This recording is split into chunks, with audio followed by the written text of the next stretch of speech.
Tantor Audio, a division of Recorded Books, presents A New War on Cancer, The Unlikely Heroes Revolutionizing Prevention, by Kristina Marusic. Foreword by Philip J. Landrigan. Narrated by Stephanie Dillard. Foreword.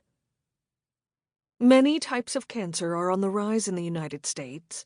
From 1975 to 2019, the number of new cancer cases per 100,000 Americans, the incidence rate, increased for multiple cancers.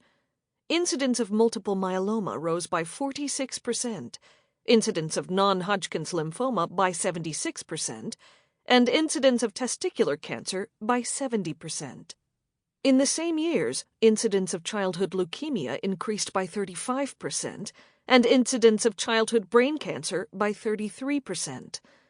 These increases are far too rapid to be of genetic origin. They cannot be explained by better diagnosis.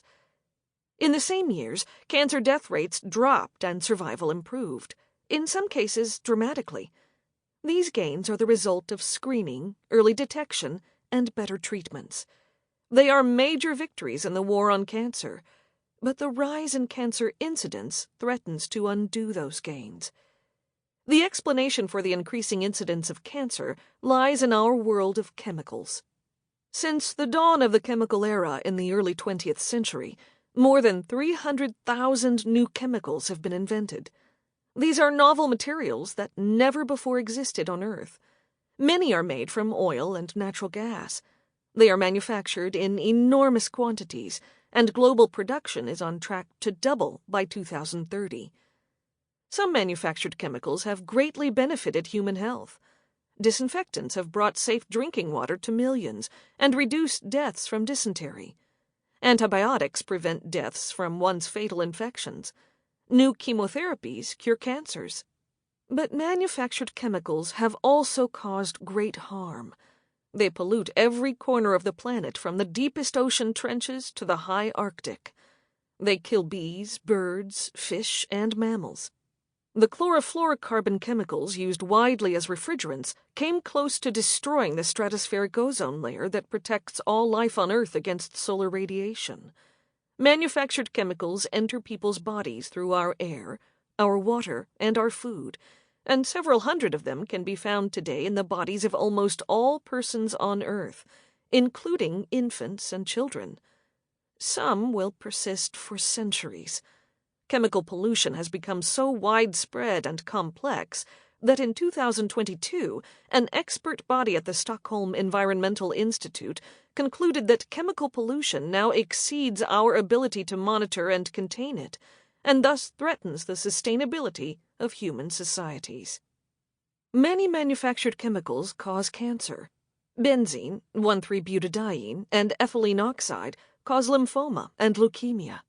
Formaldehyde causes lymphoma and respiratory cancers. Vinyl chloride causes cancer of the liver.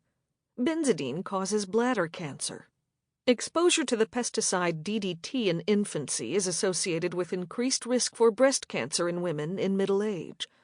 The World Health Organization has determined that more than 100 manufactured chemicals can cause cancer in humans.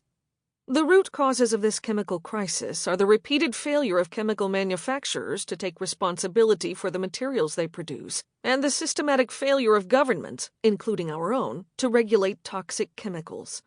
Scores of new chemicals are brought to market every year with great enthusiasm, but with almost no assessment as to their possible dangers. Unlike prescription drugs and vaccines, which are carefully screened for safety, most widely used chemicals have never been tested for safety or toxicity, and fewer than 20% have ever been examined for their potential to harm fetuses, infants, and children. Most of the manufactured chemicals that are known to be human carcinogens are still sold today, and only 5 hazardous chemicals have been removed from U.S. markets in the past 50 years. Chemical policy in this country is broken. This powerful book by Kristina Marusic tells in stark yet very human terms how chemical pollution has silently infiltrated our lives and become a major threat to our health and the health of our children. But rather than dwelling on the enormity of the problem, this book details the lives and work of people who are advancing solutions, giving listeners reasons to stay hopeful and new ways to push for progress. Drawing on her skills as a reporter, Ms. Marusic renders thoughtful portraits of heroes across America who have devoted their lives to preventing cancers caused by chemicals. An Indian-American researcher who grew up in the rural South and now fights racial injustice in toxic cosmetics through her work in New York. A Nigerian-American children's health advocate making daycares and playgrounds across the nation safer through her work in Washington, D.C. A California-based lawyer turned rabble-rouser driving the proliferation of carcinogen-free buildings through a nonprofit, and an activist living on the fence line of a Pennsylvania steel plant fighting to defend her community from toxic pollution, among others.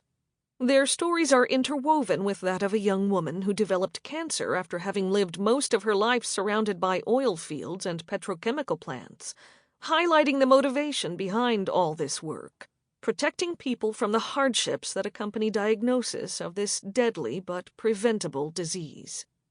As Ms. Marusic says, it is time to launch a new war on cancer. The goal of this new war must be to not only treat and cure cancer, as we have done until now, but to prevent cancer by preventing exposures to the toxic chemicals that are its causes. We know how to do this, and we have done it before. It is time to act. Philip J. Landrigan, M.D., M.Sc., F.A.A.P. Introduction. Madalena DeLuca was diagnosed with leukemia about a month before her second birthday. She had some bruising, and we couldn't figure out where it came from. Her mom, Kristina DeLuca, told me in 2019 when I interviewed her for a story about environmental exposures and cancer. Madalena's doctors ran a bevy of tests, but they didn't reveal any answers. Then Madalena developed inexplicable stomach pain, and the dark blue and purple blooms on her skin multiplied. After several months of uncertainty, a blood test came back showing too many white blood cells. In November 2014, her doctor ordered a bone marrow biopsy. She got a fever after the biopsy, so they kept her in the hospital as a precaution, Kristina said. Then it all happened really fast.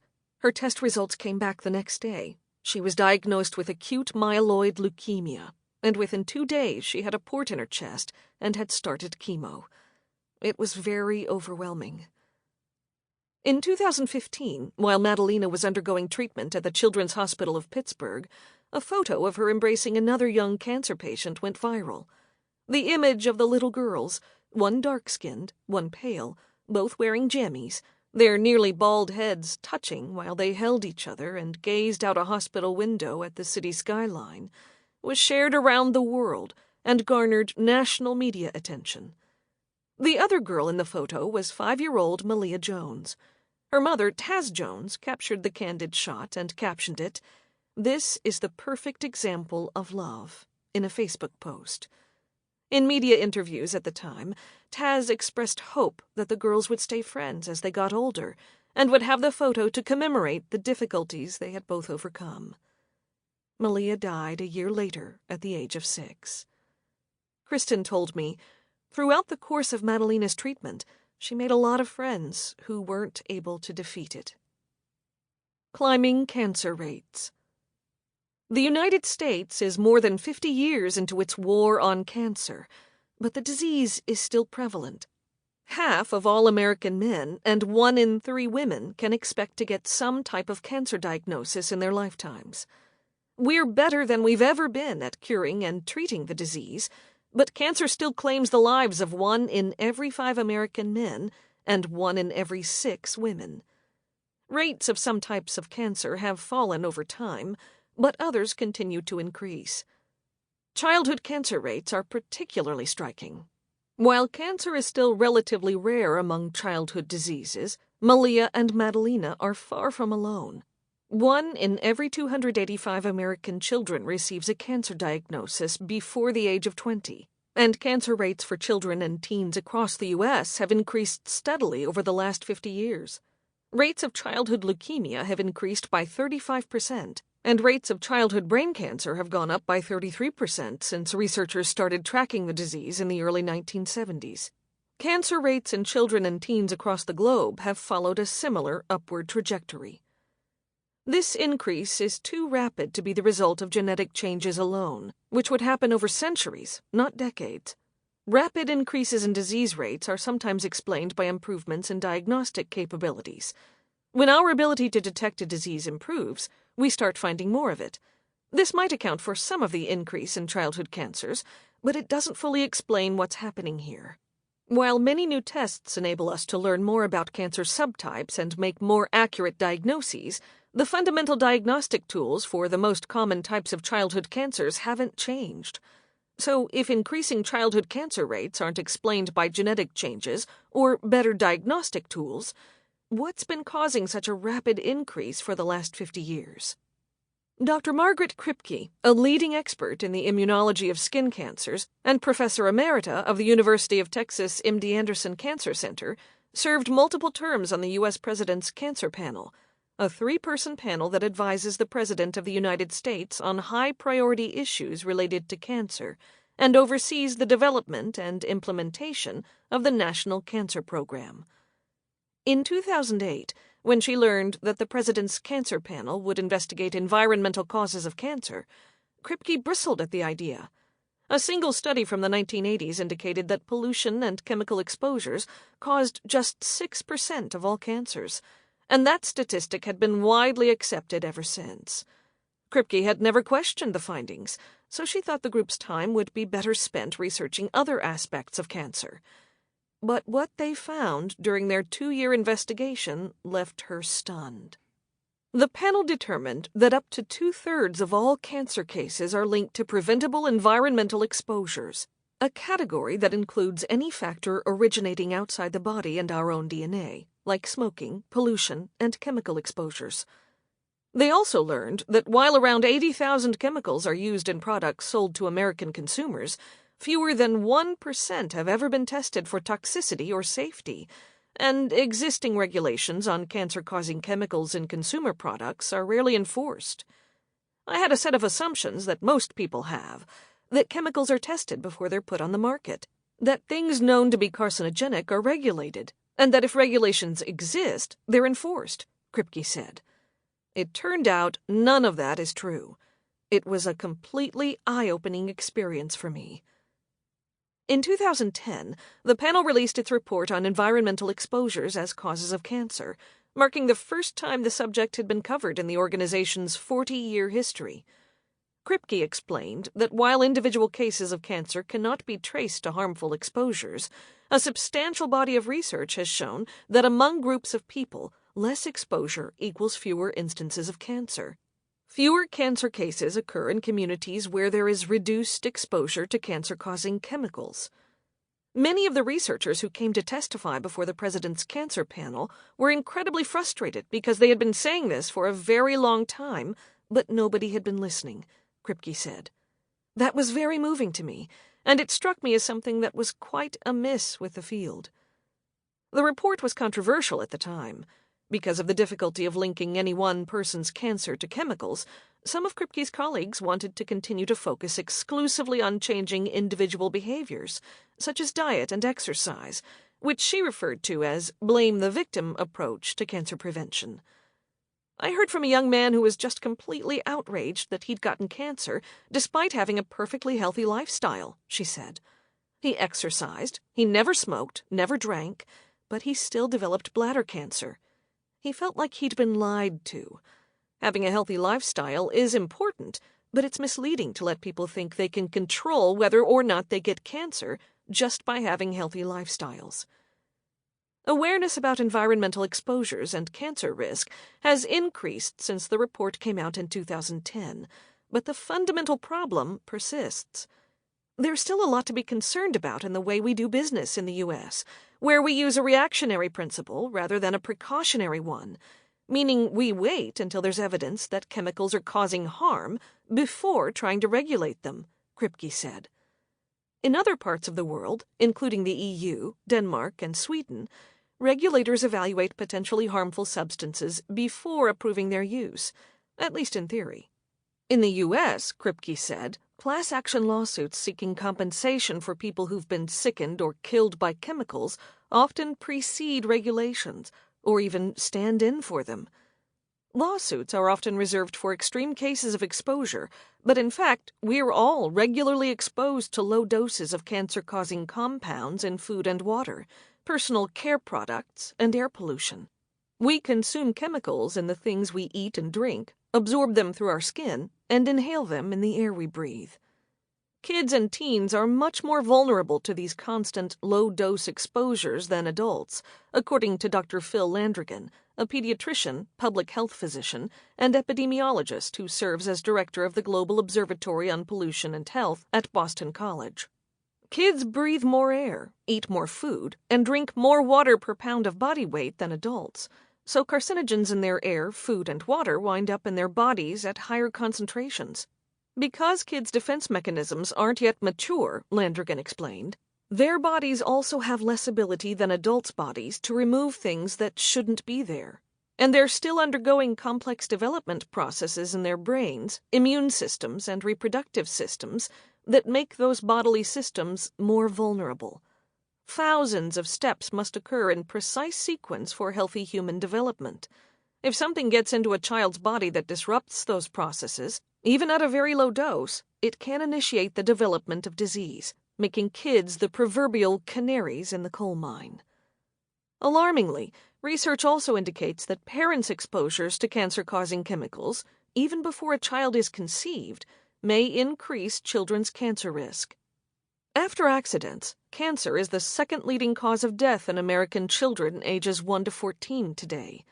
At the beginning of 2022, the American Cancer Society estimated that about 10,470 American children under the age of 15 would be diagnosed with cancer the following year, and that 1,050 children would die from the disease. Meanwhile, rates of several types of cancers strongly linked to chemical exposures have also been on the rise in adults, as has the share of lung cancer cases showing up in people who've never smoked. And during the same time period, people of increasingly younger ages have started getting cancers typically seen in adults. An ounce of prevention. From 1988 to 1992, American scientists engaged in a fierce debate about how to prevent hundreds of babies from dying suddenly and inexplicably each year. In 1985, a groundbreaking study had revealed that sudden infant death syndrome, SIDS, was rare in Hong Kong, where cultural norms had babies sleeping almost exclusively on their backs. In 1987, the Netherlands had started a public health campaign urging parents to do the same with their infants, which had resulted in a steep decline in SIDS cases, and the UK was considering following suit. Some American researchers felt strongly that the United States should do the same. Others felt just as strongly that it should not. The reason for their opposition? The evidence was limited, and no one in the research community had been able to determine why putting babies to sleep on their stomachs made SIDS more likely, despite a flood of funding and an influx of research aimed at figuring it out. Some scientists felt it was irresponsible not to wait on launching a public health campaign until we knew the exact mechanism by which stomach sleeping causes SIDS, explained Mark Miller, co-investigator with the Center for Integrative Research on Childhood Leukemia and the Environment at UC Berkeley, and associate clinical professor and co-director of the Western States Pediatric Environmental Health Specialty Unit at the University of California, San Francisco, UCSF. Thankfully, though, the Back to Sleep camp won, and in the decades since the campaign was launched in 1994, the United States has seen a reduction in SIDS of about 50%. More than 25 years later, scientists still don't completely understand why stomach sleeping makes SIDS more likely. Similarly, some scientists today think it's important to wait until we know exactly how, at a cellular level, exposure to certain chemicals causes cancer before we focus resources on preventing widespread exposure to them. But we have much more evidence about environmental risk factors for childhood leukemia now than we had on SIDS when Back to Sleep was launched, and Miller, who specializes in childhood leukemia research, believes there's a lesson to be learned there. Once we have identified a risk factor for cancer, do we really need to wait decades for all of the mechanisms to be fully understood before we take action? He asked. We know that fewer exposures to risk factors mean fewer cancer cases, and we also know we should be doing these things anyway. Pesticides, air pollution, and carcinogenic chemicals in personal care products have all kinds of other risks, too, especially for children, including asthma, hormone disruption, and impaired neurodevelopment. While many cancer experts believe the old adage holds true, that an ounce of prevention is worth a pound of cure, that's not how we've tackled fighting cancer to date. It's estimated that only 7% to 9% of all global funding goes toward prevention. The rest of the billions of dollars funneled into the war on cancer goes toward pursuing cures and treatment. While research on cures and treatments is critical, this imbalance is problematic. If the war was an actual military conflict, this would be like spending 93% of our resources to treat wounded soldiers and civilians, and spending only 7% on offensive or defensive measures that could prevent them from getting hurt in the first place. Even when cancer prevention initiatives are funded and carried out, most focus on individual choices that can reduce risk, like not smoking, not drinking too much, eating healthy foods, and exercising. Those lifestyle choices certainly matter, but many, many people who make all the right lifestyle choices still get cancer, including increasing numbers of children, who generally aren't smoking or drinking. Their parents' lifestyle choices play a role, of course, but while rates of drinking and smoking during pregnancy have steadily declined, childhood cancer rates have continued to skyrocket. Today, very little cancer funding is allocated to reducing our exposure to cancer-causing chemicals in our air, water, food, or personal care products, something that affects every single one of us, no matter how smart our lifestyle choices are. Chemicals of concern. New research suggests that traditional methods of screening chemicals are inadequate because they overlook the fact that humans are perpetually exposed to acceptable doses of many carcinogens simultaneously.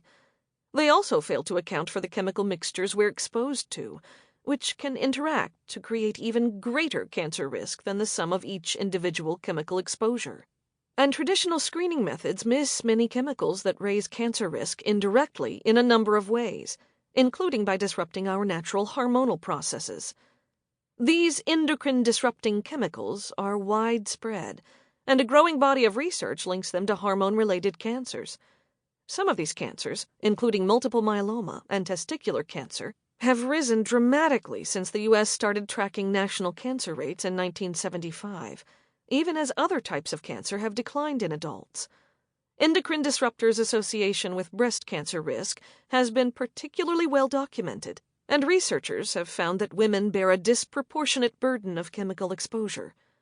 A 2021 study identified almost 300 endocrine-disrupting chemicals in everything from hair dye, lipstick, and lotion to food additives that can increase levels of breast cancer-contributing hormones. Endocrine-disrupting chemicals also contribute to obesity, which is cited as a primary risk factor for cancer. Even more troubling, when it comes to endocrine-disrupting chemicals, our exposures aren't just our own. They can increase cancer risk over multiple generations. For example, a 2021 study linked exposure to DDT, an endocrine-disrupting pesticide, to obesity and early menstruation, both breast cancer risk factors, for at least 2 generations.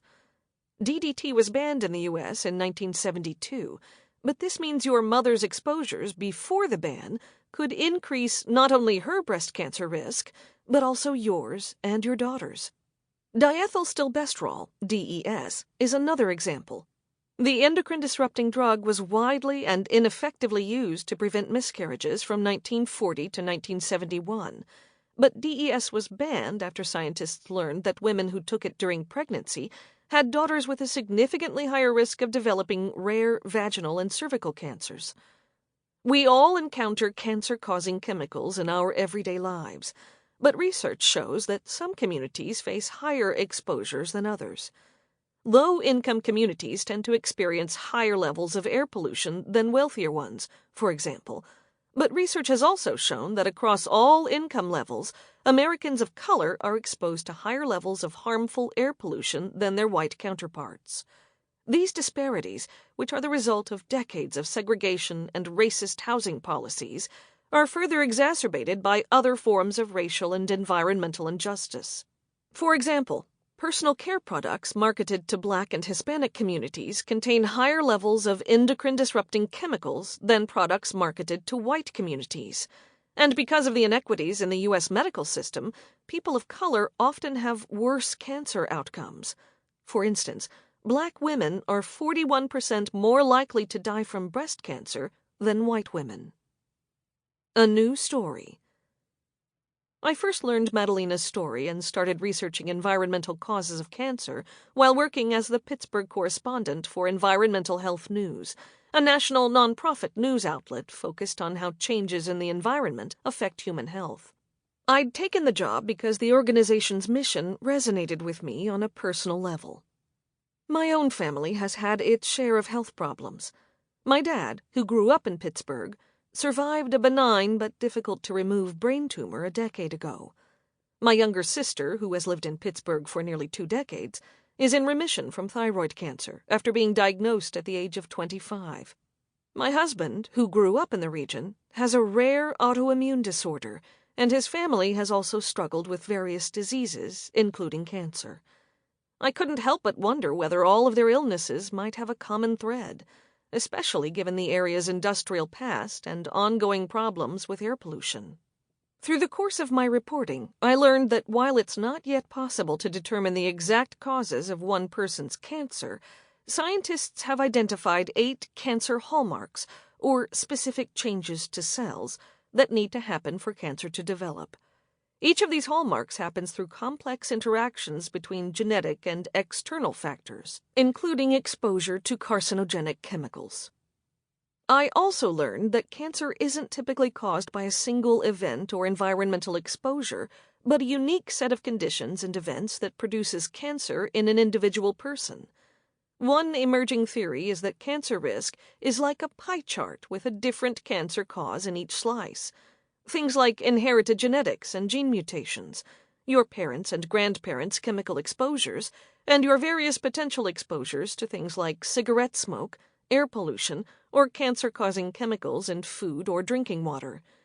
Everyone's pie looks a little different, but if just one piece goes missing, cancer won't develop in that person.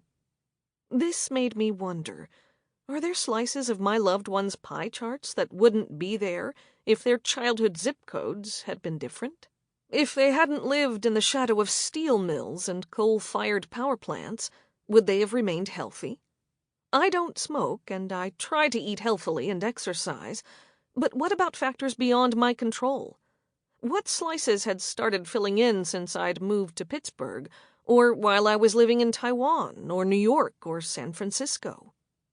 As I continued learning about all the ways Americans are exposed to cancer-causing chemicals in our air, food, water, and personal care products, I found myself frequently overwhelmed by the enormity of the problem. Yes, I could take some steps to reduce my exposure, shopping organic when I could, paying attention to the ingredients in my shampoo and lotion and makeup, using a water filter, but I couldn't wall myself off from most chemicals. It was a realization that prompted feelings of powerlessness. But then I discovered a national network of brilliant people working diligently to solve this problem. They are researchers, scientists, physicians, policy wonks, and concerned parents. Their numbers are still small, but their efforts are ambitious, broad in scale, and focused on systemic change, because we as individuals cannot simply shop our way out of a problem this pervasive. Many of these efforts are being undertaken by a national coalition dubbed the Cancer-Free Economy Network, which has the lofty goal of drastically reducing cancer rates by shifting the economy away from the widespread use of carcinogenic chemicals and toward safe alternatives. Since its founding in 2014, more than 60 groups and individuals have joined the Cancer-Free Economy Network, including a host of health advocacy, academic, labor, environmental, and business groups, along with prominent physicians, entrepreneurs, and policy experts. One of the network's prime directives is Sample complete. Ready to continue?